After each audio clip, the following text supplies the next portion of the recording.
আজকে ঘুম কিভাবে হবে বলে, আজকে রাতটা কিভাবে যাবে? 2টা থেকে 4টা পর্যন্ত বৃষ্টিতে ভিজে খেলা দেখেছি। আজকে পুরো হতাশা করে দিচ্ছে ভাই, পুরো হতাশা করে দিচ্ছে ভাই, ভাই পুরো হতাশা করে দিচ্ছে। আসলে কেন ভাই পেনাল্টিটা কিভাবে মিস হয়?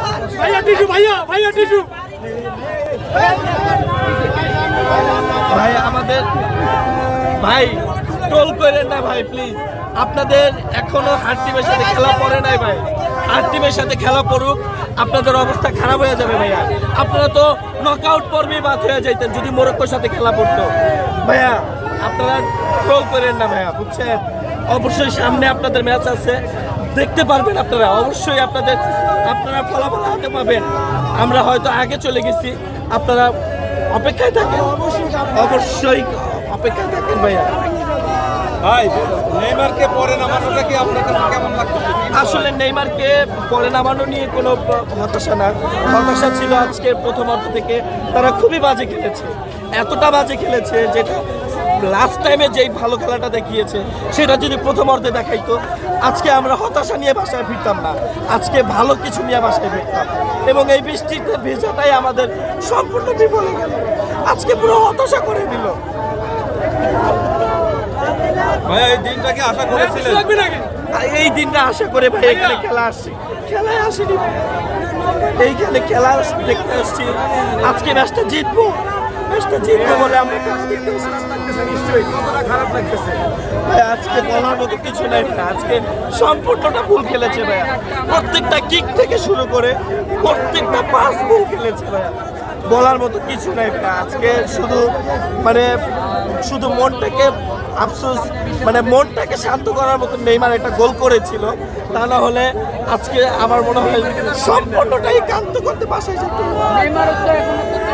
ভাইয়া একটু জানতে চাই, আপনি আগে কখনো কান্না করেছেন কিনা প্রিয় দলটা?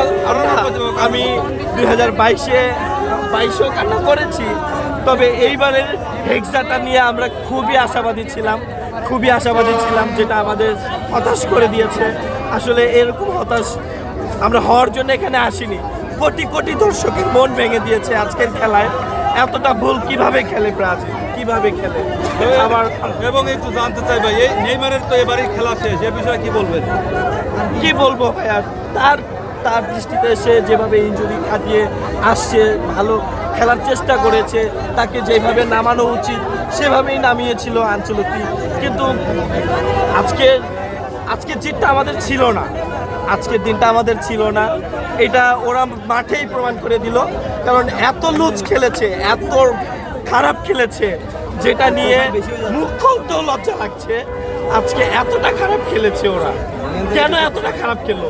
কেন ব্রুনো গুইমারেজকে দিয়ে কেন পেনাল্টি দেওয়া হলো? ভালো প্লেয়ার কি ছিল না দলে? কেন দেওয়া হলো না তাদেরকে চান্স? কেন ভিনিসিয়াস জুনিয়রকে দেওয়া হলো না? আমার প্রশ্ন এক জায়গাতে, কেন দেওয়া হলো? এটা কি ভাইয়া কোচের কোনো ভুল ছিল, ভুল ডিসিশন? অবশ্যই ভুল ছিল, কারণ তার প্ল্যান অনুযায়ী এভাবে খেলা চলে আসছে। কি বলবো ভাই, এতটা অপেক্ষায় আছি, ইনশাল্লাহ আগামী বিশ্বকাপের জন্য অপেক্ষায় আছি। 2022-এও